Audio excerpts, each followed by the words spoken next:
കുക്കറൊന്ന് തുറക്കുമ്പോൾ തന്നെ ആ മണം എന്ന് പറഞ്ഞാൽ ഇതൊരു ഒന്നൊന്നര മണം കേട്ടോ. ഭയങ്കര ടെംപ്റ്റിംഗ് ആയിട്ടുള്ള ഒരു സ്മെല്ല് തന്നെയാണ് ഈ കറിക്ക്.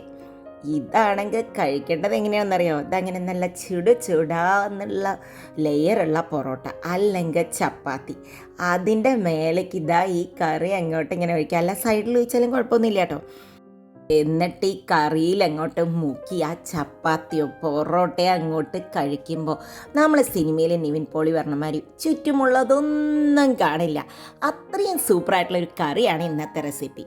ഇതുണ്ടാക്കാനായിട്ട് ആദ്യം ഒരു ബൗളെടുക്കുക. ബൗളിലേക്ക് നമുക്കൊരു 10-12 കാഷ്യൂനട്ട് അങ്ങോട്ട് ഇട്ട് കൊടുക്കാം. ഇനി ഇതിലിട്ട് കൊടുക്കേണ്ട ഒരു സാധനം കസ്കസ്, അല്ലെങ്കിൽ ഞാൻ ഇട്ട് കൊടുക്കുന്ന 1 ടേബിൾ സ്പൂൺ വാട്ടർമെലൺ സീഡാണ്. ചാർമഗജ് എന്ന് പറഞ്ഞിട്ട് നമ്മുടെ മില്ലുകളിലൊക്കെ ഇവിടെ വാങ്ങിക്കാൻ കിട്ടും. അത് വെള്ളത്തിലിട്ടിട്ട് ഒരു 10 മിനിറ്റ് കുതിരാൻ വയ്ക്കാം.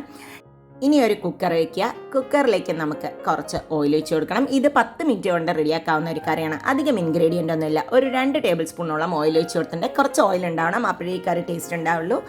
ഒരു 3 ഗ്രാമ്പു ഹോൾ മസാലാസാണ് ഇട്ട് കൊടുക്കുന്നത്. 2 ഏലക്കായ,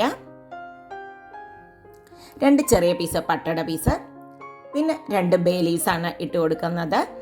ഇതിലിപ്പോൾ നിങ്ങൾക്ക് ഫ്ലേവർ കൂടുതൽ വേണമെങ്കിലോ ഏലക്കായൊക്കെ ഒന്നും കൂടി കൂട്ടാം.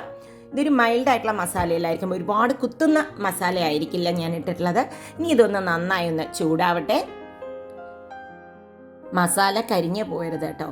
ഇനി ഇതിലേക്ക് നമുക്ക് ഇട്ട് കൊടുക്കുന്നത് നല്ലോണം പൊടിയായി അരിഞ്ഞിട്ടുള്ള ഒനിയനാണ്, 2 പച്ചമുളകും. ഇത് നല്ലോണം 1 കപ്പ് ഇട്ട് കൊടുത്തിട്ടുണ്ട്. അതായത് 2 വലിയ ഉള്ളി എടുത്തിട്ടാണ് ഞാൻ അരിഞ്ഞെടുത്തിട്ടുള്ളത്. ഇനി ഇതൊന്ന് 2 മിനിറ്റ് ഒന്ന് സോട്ട് ചെയ്യാം. ഒരുപാട് നേരം സോട്ട് ചെയ്യേണ്ട ആവശ്യമില്ല. ജസ്റ്റ് ഒന്ന് സോട്ട് ചെയ്ത് വരുമ്പോൾ 1 കപ്പ് ടൊമാറ്റോ ഇട്ട് കൊടുത്തിട്ടുണ്ട്. അതും പൊടിയായി അരിഞ്ഞ് തന്നെയാണ് ഇട്ട് കൊടുത്തിരിക്കുന്നത്, വലിയ പീസുകളൊന്നും അല്ല. ആവശ്യത്തിന് കുറച്ച് ഉപ്പും കൂടി ഇട്ട് കൊടുത്ത് നമുക്കിത് നന്നായി ഒന്ന് വഴറ്റി വെക്കാം. അപ്പോൾ ഇത് നന്നായിട്ട് ഈ ടൊമാറ്റോ ഒക്കെ സോഫ്റ്റ് ആവണം. 2 വലിയ ടൊമാറ്റോ ആണ് ഇതിൽ എടുത്തിട്ടുള്ളത്. ഇനി ഇതൊന്ന് സോഫ്റ്റായി വരെ വഴറ്റാം. അപ്പോഴേക്കും നമുക്ക് പോയി ഇത് അരച്ചെടുത്ത് വരാം. അപ്പം നമ്മൾ ആ വെള്ളത്തിലിട്ടത് 10 മിനിറ്റായി കുതിർന്ന് വന്നിട്ടുണ്ട്. ഇതിലധികം ഇൻഗ്രീഡിയൻ്റ് ഒന്നും ഇല്ല. അപ്പോൾ ഇതാ കുതിർന്ന് വന്നതിൽ നമ്മളൊരു മിക്സിയുടെ ചെറിയ ജാറിലേക്ക് മാറ്റിയിട്ടുണ്ട്. ആ ഉള്ള വെള്ളവും അതിലേക്ക് കുറച്ച് ഒഴിച്ചിട്ടുണ്ട്. ഇനി നമുക്കൊരു 4 ടേബിൾ സ്പൂണോളം 4-5 ടേബിൾ സ്പൂണോളം തേങ്ങയും കൂടിയാണ് ചേർക്കുന്നത്. തേങ്ങ വറക്കൊന്നും വേണ്ട, വെറുതെ തേങ്ങ ചേർത്താൽ മതി. ഇനി അതിലേക്ക് 1 ടീസ്പൂണോളം നമ്മുടെ പെരിഞ്ജീരകം, നല്ലോണം 1 ടീസ്പൂൺ വേണം. ഒരു 8 ചെറിയ ഉള്ളിയും കൂടി ചേർത്ത് കൊടുത്ത് നന്നായി ഇതിനെ അരച്ചെടുത്ത് വരാം. നല്ലോണം അരയ്ക്കണം, വെള്ളം ചേർത്തി തന്നെ അരയ്ക്കാം. അപ്പോഴേക്കും ഇതാ നമ്മുടെ ഇത് സോഫ്റ്റായി വരുന്നുണ്ട്. കണ്ടോ, ആ ഒനിയനും ടൊമാറ്റോ ഒക്കെ നന്നായി സോഫ്റ്റായി വന്നിട്ടുണ്ട്. ഇനി നമുക്കിതിലേക്ക് 1 ടേബിൾ സ്പൂണോളം ഇഞ്ചിയും വെളുത്തുള്ളിയും കൂടി ചതച്ചതാണ് ഇട്ട് കൊടുക്കുന്നത്. നിങ്ങൾക്ക് ജിഞ്ചർ ഗാർലിക് പേസ്റ്റ് ഉണ്ടെങ്കിൽ അത് ഉപയോഗിക്കാം. ഞാൻ ചതച്ചാണ് ഉപയോഗിക്കുന്നത്. ഇനി അതൊരു 2 മിനിറ്റോളം ജസ്റ്റ് ഒന്ന് സോട്ടാവട്ടെ.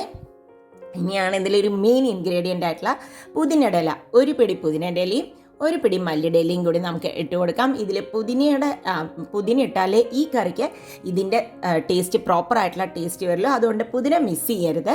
ഇനി ഇതിലേക്ക് ആവശ്യമായ മസാലകളാണ് ഇട്ട് കൊടുക്കാൻ പോകുന്നത്. ഒരു 1/4 ടീസ്പൂണോളം മഞ്ഞൾപ്പൊടിയും, ഇനി ഇതിലേക്ക് ആവശ്യത്തിന് മുളക് പൊടിയാണ് ഇട്ട് കൊടുക്കേണ്ടത്. മുളക് പൊടി 1 ടീസ്പൂണോളം മുളക് പൊടി ഇടുന്നുണ്ട്. എരിവ് നല്ലോണം വേണമെന്നുള്ളവരാണെങ്കിൽ കുറച്ചും കൂടി കൂടുതൽ ഇട്ട് കൊടുക്കാം നിങ്ങൾക്ക്. പിന്നെ ഇനി ഒരു 1/2 ടീസ്പൂണോളം കറി മസാല, ഗരം മസാല ആണെങ്കിൽ ഗരം മസാല ഇടാം, കറി മസാല ആണെങ്കിൽ കറി മസാല, 1 ടീസ്പൂൺ മല്ലിപ്പൊടിയും കൂടി ഇട്ട് കൊടുത്തിട്ടുണ്ട്. ഇത്രയും മസാലകൾ ഇടുന്നുള്ളൂ. അതിനെ നമുക്ക് നന്നായി ഒന്ന് മിക്സ് ചെയ്ത് വരാം. അപ്പോൾ ഇതാ നന്നായി ഒന്ന് മിക്സ് ചെയ്ത് വരുമ്പോൾ ഇതിലേക്ക് ഒരു ഇൻഗ്രീഡിയൻറ്റും കൂടി ചേർക്കാനുണ്ട്. ഒരു 2 ടീസ്പൂണോളം അധികം പുളിയില്ലാത്ത തൈരും കൂടി ചേർത്ത് നന്നായി അതിനെ ഒന്ന് മിക്സ് ചെയ്ത് കൊടുക്കാം. ആ വെള്ള കളറൊന്നും ഇല്ലാതെ നന്നായി മിക്സ് ആവണം. തൈരിൻ്റെ കട്ടയൊക്കെ നന്നായി ഉടഞ്ഞു പോകണം കേട്ടോ, ഇല്ലെങ്കിൽ പിരിഞ്ഞിട്ട് കിടക്കാം. ഇങ്ങനെ ആകുമ്പോൾ നന്നായി മിക്സ് ചെയ്ത് വന്നു കഴിഞ്ഞിട്ടുണ്ട്. ഇനി നമുക്ക് ആ അരച്ച് വെച്ചിട്ടുള്ള കൂട്ടിനെ ഒഴിച്ചു കൊടുക്കാം. കണ്ടോ, ആ പേസ്റ്റ്, ഈ പേസ്റ്റാണ് ഇതിലേക്ക് ഉള്ള കൂട്ട്. അപ്പോൾ കുറച്ചായി ഒഴിച്ചു കൊടുക്കുകയാണ് ചെയ്യുന്നത്. നല്ല നൈസായിട്ട് വേണം അത് അരിയാനായിട്ട്. ഇത് നമുക്ക് സാൽന എന്നൊക്കെ വേണമെങ്കിൽ ഇതിനെയും വിളിക്കാം. ഇതിൽ വേറെ ഒരു വെജിറ്റബിളും ആകെ ഒനിയനും തക്കാളിയും ഉള്ളൂ. നല്ല സൂപ്പർ ടേസ്റ്റാണ് ഇത്. അതിലേക്ക് ആവശ്യത്തിന് വെള്ളവും കൂടി ഒഴിച്ചു കൊടുത്തിട്ടുണ്ട്. ഞാനിത് നല്ല തിക്കായിട്ടാണ് ഉണ്ടാക്കിയിരിക്കുന്നത്. അപ്പോൾ ഏകദേശം 1 കപ്പ് വെള്ളം കൂടി ഒഴിച്ചിട്ടുണ്ട്. 1-1.5 കപ്പ് വെള്ളവും കൂടി ഒഴിച്ചു കൊടുത്ത് ഞാനിതിനെ, ഇത് കണ്ടോ, ഇതാണിപ്പോൾ ആക്കുന്ന കൺസിസ്റ്റൻസി. ഒരുപാട് തിന്നായിട്ടുള്ള കൺസിസ്റ്റൻസി ആക്കേണ്ട ആവശ്യമില്ല. ടേസ്റ്റ് ചെയ്തപ്പോൾ ഉപ്പ് കുറവായതുകൊണ്ട് ആവശ്യത്തിന് ഉപ്പും കൂടി ഇട്ട് കൊടുത്ത് ഇളക്കിയിട്ടുണ്ട്. ഇനി നമുക്കിതിനെ അടച്ച് വെച്ച് ഒരു വിസിൽ വരുത്താം. നിങ്ങൾക്ക് വെജിറ്റബിൾ വേണമെങ്കിൽ ഇടാം, വെജിറ്റബിൾ ഇടുകയാണെങ്കിൽ 2 വിസിൽ വരുത്തണം എന്ന് മാത്രം. ഇതാ ഒരു വിസിൽ വന്നിട്ടുണ്ട്. ഇനി അതൊന്ന് ഇതൊക്കെ പോവട്ടെ. ഇതാ കണ്ടോ, ഇപ്പം തുറക്കുമ്പോൾ ആ മസാലയൊക്കെ കൂടിയിട്ടുള്ള മണം കാണുമ്പോൾ തന്നെ നമുക്ക് കഴിക്കാൻ തോന്നും കേട്ടോ. ഞാൻ വെറുതെ പറയല്ല, നിങ്ങൾക്ക് എത്ര പെട്ടെന്നാണോ ചപ്പാത്തിക്ക് കഴിച്ച് കഴിയുമ്പോഴേക്കും തന്നെ ഈ കറി ഉണ്ടാക്കാം. അത്രയും ടേസ്റ്റിയാണ്. ഇത് വേണമെങ്കിൽ ദോശയുടെ കൂടെ, ആപ്പത്തിൻ്റെ കൂടെ, എന്തിൻ്റെ കൂടെ വേണമെങ്കിൽ കഴിക്കാം, ഇടിയപ്പത്തിനും ഒക്കെ കഴിക്കാം. ഇനി ഇതിലേക്ക് കുറച്ച് മല്ലിടയിലയും കൂടി നമുക്ക് തൂവാം. ഇതിൽ മല്ലിടയിലേക്ക് നല്ലോണം ഇട്ട് കൊടുക്കണം കേട്ടോ, അപ്പോഴാണ് ആ ഫ്ലേവറും ടേസ്റ്റും വരിക. ഇതപ്പം നമ്മുടെ സാലന, തിക്കായിട്ടുള്ള സാലന റെഡിയായി വന്നിട്ടുണ്ട്. ഇത് ലൂസായി വേണമെന്നുള്ളവർക്ക് ലൂസായും ഉണ്ടാക്കാം. ഇത് തിക്കായി കഴിക്കുമ്പോൾ അതിനൊരു സ്പെഷ്യൽ ടേസ്റ്റ് തന്നെയാണ്. അപ്പോൾ എല്ലാവർക്കും ഇന്നത്തെ ഈ കറി ഇഷ്ടപ്പെട്ടു എന്ന് വിചാരിക്കുന്നു. ഞങ്ങളിതാ ഡിന്നറിന് ആ സാലനയും അതിൻ്റെ കൂടെ ഒന്ന് പൊറോട്ടയാണ് കേട്ടോ വാങ്ങിയത്. അതിങ്ങനെ പൊറോട്ടയുടെ മേലേക്ക് ഇത് വെച്ച് കഴിക്കുമ്പോൾ എന്തൊരു ടേസ്റ്റ് അറിയും. അപ്പം നിങ്ങൾക്കെല്ലാവർക്കും ഇന്നത്തെ ഈ റെസിപ്പി ഇഷ്ടപ്പെട്ടു എന്ന് വിചാരിക്കുന്നു. ഇഷ്ടപ്പെട്ടാൽ അറിയിക്കാൻ മറക്കരുത്. വീണ്ടും അടുത്ത വീഡിയോയുമായി വരാം. അതുവരേക്കും ബൈ.